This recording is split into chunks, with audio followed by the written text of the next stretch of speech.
आइए अब मंदिर परिसर में चलते हैं। ये मंदिर का मुख्य द्वार है। हम पूर्व दिशा से प्रवेश कर रहे हैं। बोलिए जय सिया राम और घंटा बजाइए।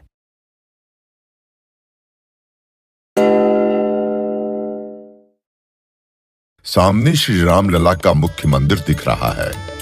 इससे पहले पूरे मंदिर परिसर को देख लेते हैं। ये परकोटे का गलियारा है, 732 मीटर लंबा और 4 मीटर चौड़ा। ये राम लला का परिक्रमा पथ भी है। अब मुख्य मंदिर में चलते हैं।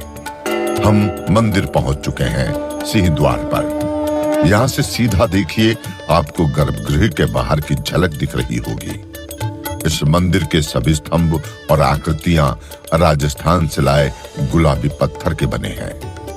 भगवान का स्मरण करते हुए घंटा बजा